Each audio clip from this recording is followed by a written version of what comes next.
And our topic today is faith. So I think I should begin with a story that I believe explains it all.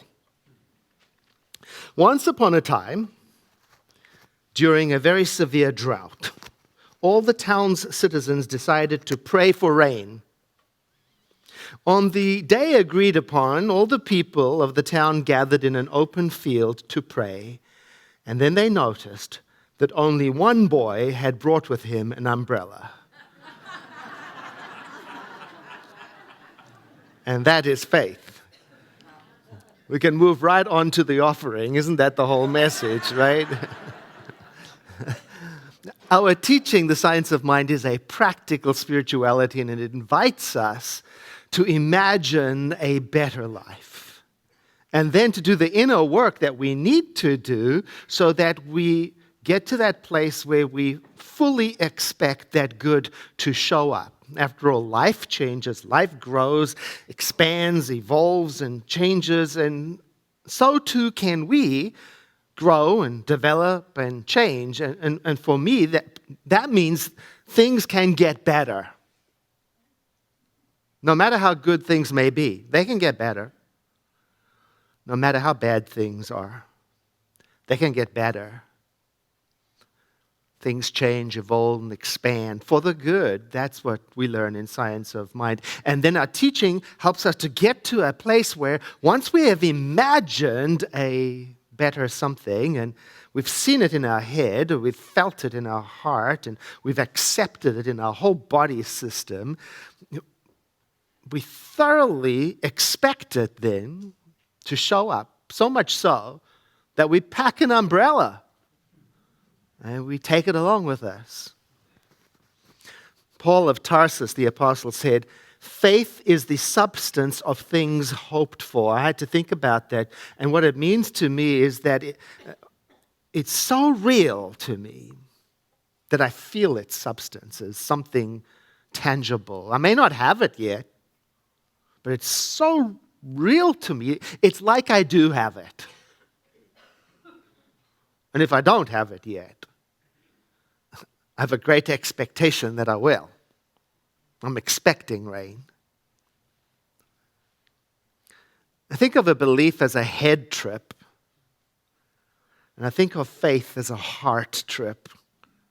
You know, I might believe this or that, and when I have faith in it, that's when it's moved from my head into my heart. And here when I say heart, heart is a symbol of my entire essential being, and it means that beautiful phrase we use in our teaching, that I've embodied it. I've become it. Now, the Bible in Proverbs 23:7 expresses it like this. As a person thinks in their heart, so they are. Not just the thoughts in their head, but the thought of your heart.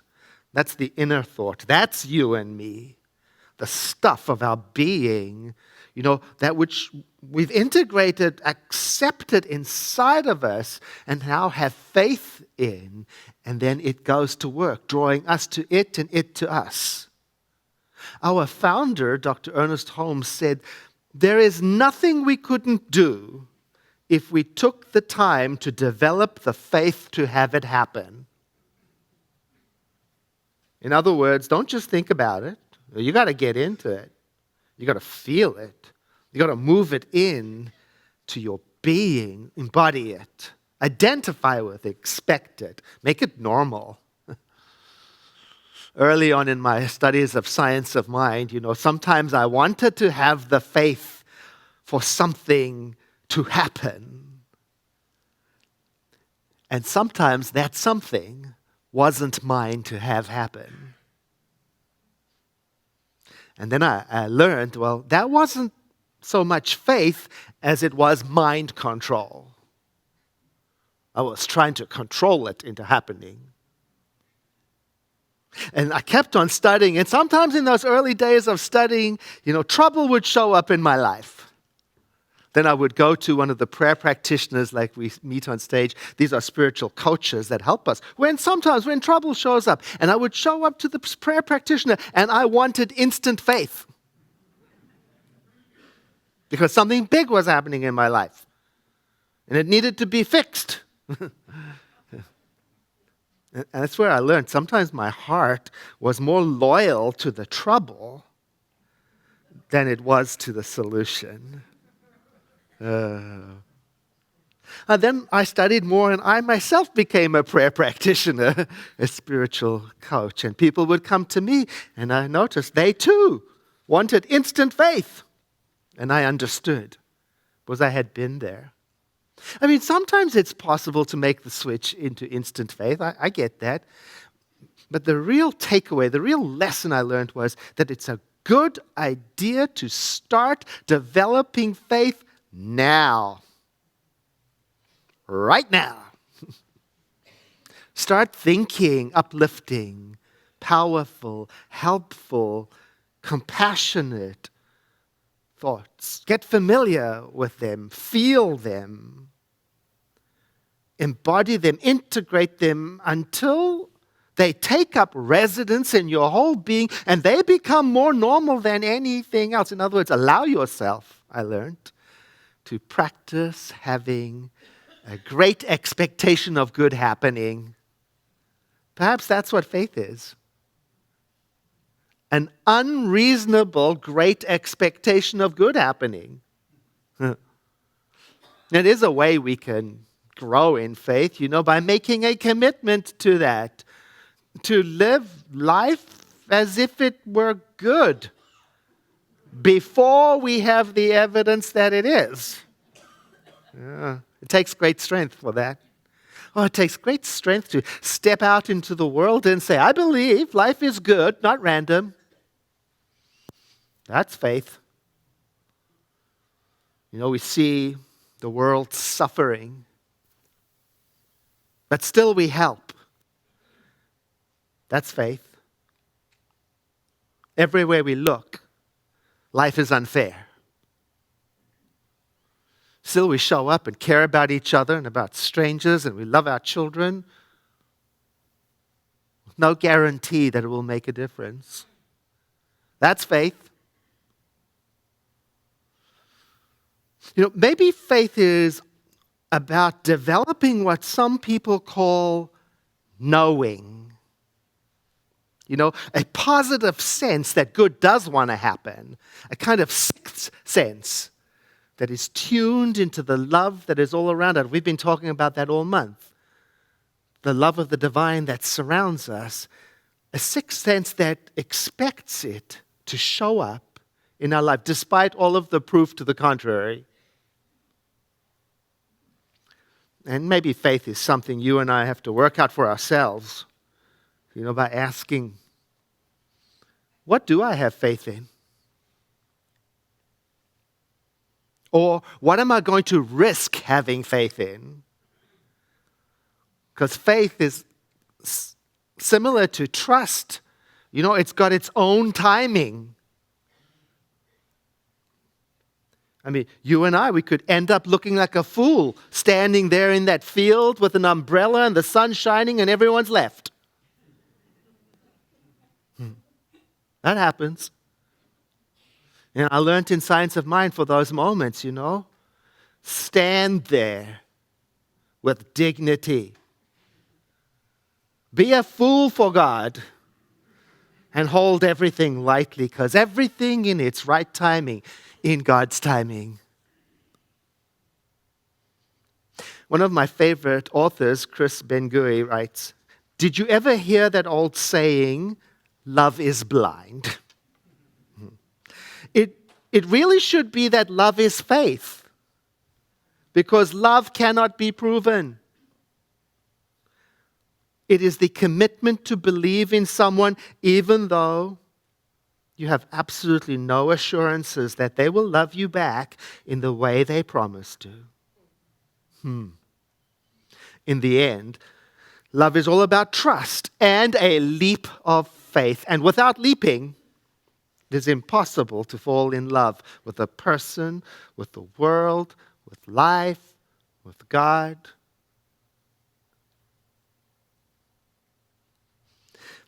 Faith is not something that we can use to control the world. or to assure a certain outcome. No, faith is something we have.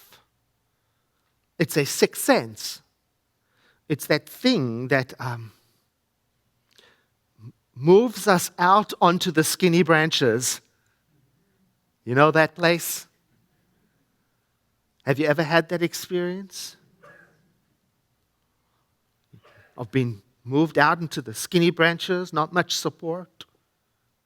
In Science of Mind classes, I learned to ask on those skinny branch moments, is this a head trip? Or is my heart telling me to do this? And I learned in those skinny branch moments to stop, to breathe, to inquire. Is this faith moving me? Or is it willpower? One of my teachers said to me, look, if you don't have the faith, it may not be the right time for you to step out onto the skinny branch. Because, sometimes my head was saying, step out onto the branches. The faith will show up later. Well, all the while my heart is whispering, not yet. Or other times my heart's whispering, it's skinny branch time. And my head's going, no, I'm not ready. And I had to learn in class. I had to learn to listen to my heart and to follow its gentle kindness and wisdom. And that's the key. That's the language of your heart. Gentle wisdom and kindness, not tyranny. And then when I did learn to listen to my heart and identified it was nudging me, then the skinny branches would become strong enough beneath me to hold me in the journey, except in those times when they broke and I fell. Right? Because that happens. But in those times when I was listening to my heart, if I did fall, I became stronger because of it. Here's another way of looking at it. We all have faith. Already, naturally, batteries included. It's just that sometimes we have faith in what we don't want. It's still faith, it still works. It still connects us to the object of our devotion.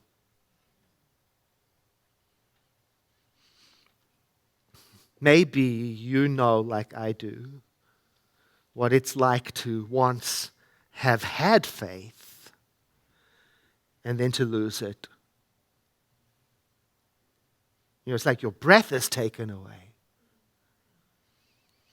I can remember several instances, like when we bought this building when it used to be a roller rink, Starskate World, I remember a moment standing outside there in the parking lot looking at it. And all the building funds had run dry, The money was gone. And construction had come to a halt. Creditors were calling. City permits weren't coming through. And I stood out there and I thought, what have I done? This is bigger than I have the ability to grow into, to stretch into. Even my heart seemed to have lost its courage. Fortunately for me, there were people around me who were strong in their faith, They could see clearly through the rubble to the vision. They accepted facts for what they were. They got, there's something going on here. And they looked up and through and embraced something which was literally impossible. Which brings me to the answer to the question, how do you get faith when you don't have it or you've lost it? Well, apparently, we borrow it from each other. That's how. Yeah. That's one of the benefits of having spiritual community. When one of us is up, one of us is down. When one of us is down, one of us is up. And it rubs off on each other. And the highest consciousness always prevails. You know how I know when I'm having a crisis of faith? It's when I start arguing the case for my limitations. When I clearly see the worst possible outcome, 2020 plus. When my voice gets all tiny, tight. You know, what should be going on is red alert, red alert, red alert. Edward, go hang out with the faithful. They'll tell you, you know. Maybe they'll say, Edward, you're better than this. Maybe they'll say something like, look, Edward, I can't give you the guarantee that you want, but stand there. You stand strong because something wonderful is happening through you right now.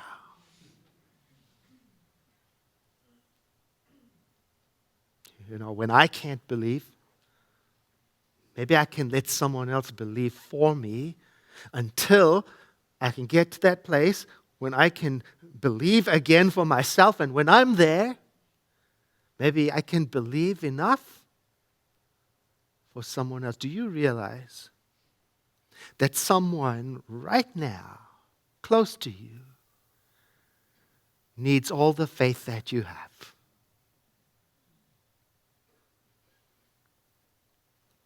You know, another way to get faith is to earn it. Yeah. And you earn it by choosing to do the inner work that allows it to grow. How? Well, that mystical teacher, Emma Curtis Hopkins, says it like this. Your conversations with yourself will build or destroy your faith.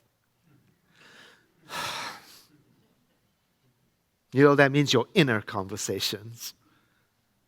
So we get to inquire, am I allowing myself to feed on the truth?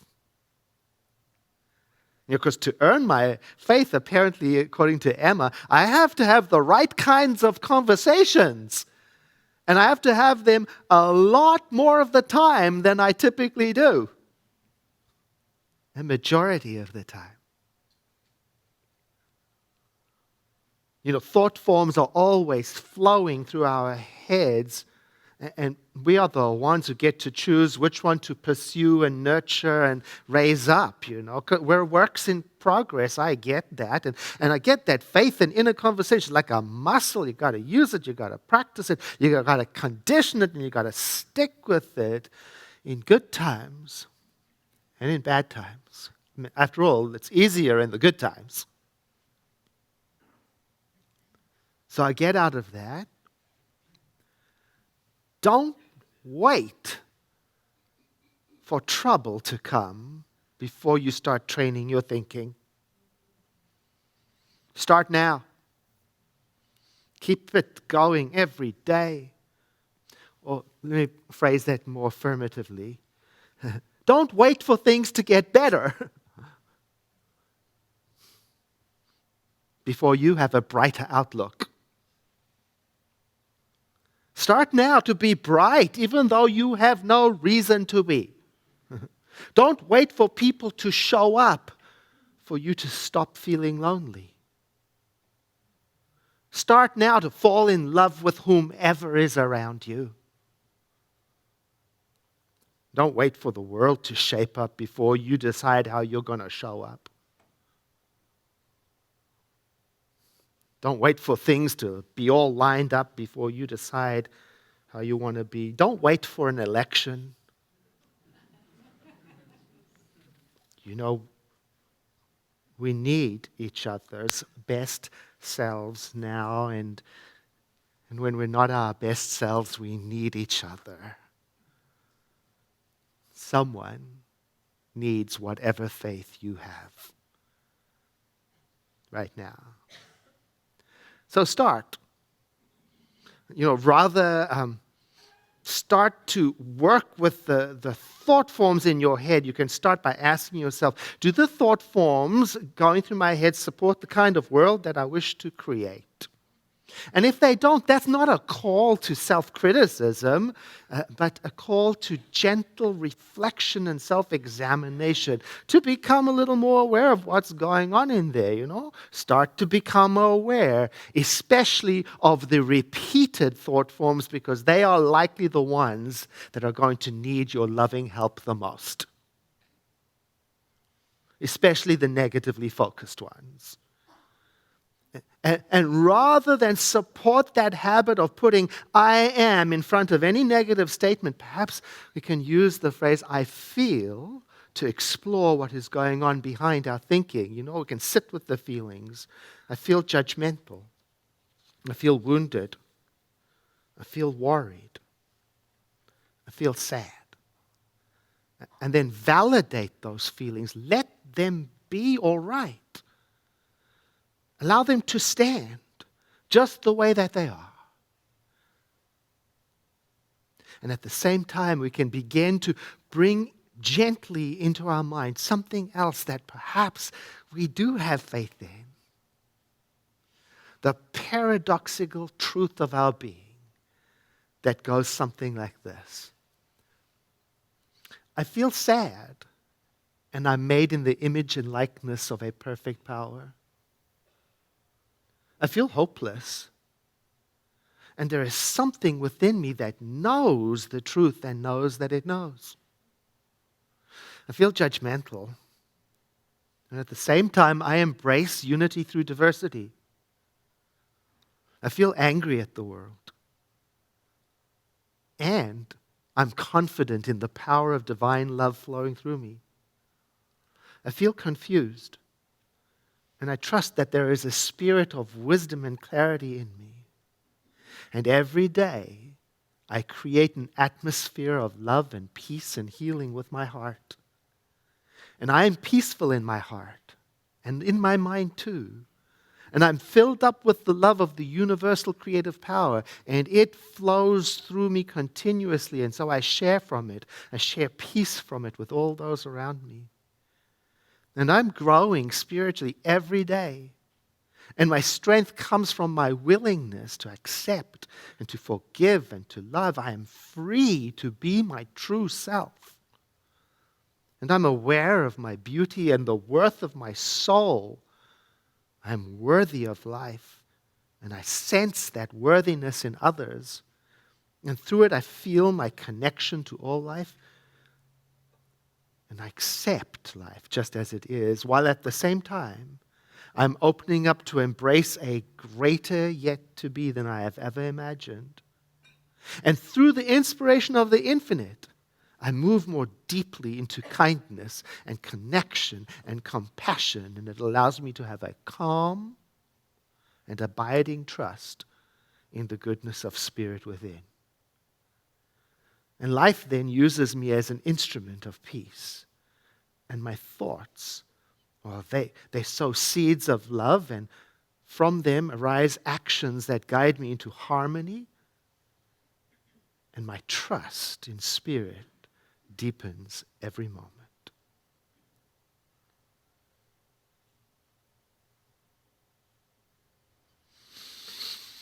Well, wouldn't it be nice? You know the routine. You come to me, I'll give you the affirmations, and we'll continue deepening our awareness and trust of the inner dialogues we can foster. But for now, I invite you to breathe in and to exhale, letting your eyes close. And let each one of us in our own way recognize the divine using whatever name we may choose, whatever idea, and understanding that no name is great enough to encompass the all that is. And so I tend to use descriptors like infinite, all-knowing, everywhere present, to help me embrace this idea of the immortal, eternal one, and for me to understand that wherever I am in the heart of that divine mind, as is every person here today.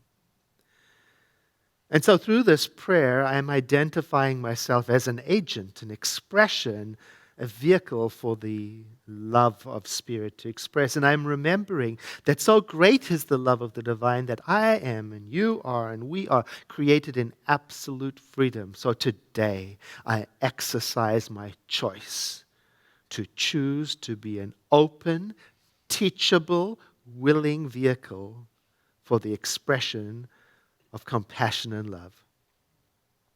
As I do this, I am lifted up, my faith increases, my trust deepens, and not only has this got a beneficial impact on my life, but also it affects all those who entered my thought atmosphere. So I realize now that through this prayer and my willingness to serve love, I am making a beneficial contribution to all sentient beings, and I trust that. I trust it so much that I celebrate its outcome in advance. I let myself feel happy, grateful for that which I have not even yet experienced, for I am filled with a sense of playful and great expectation of good, not only for me, but for everyone. And being mindful that none of this comes to pass through an effort of my own willpower, but through the agent of spiritual law, sometimes called the Holy Spirit, I remember to say gently, and so it is. I invite you to take a deep breath in with me and to sigh.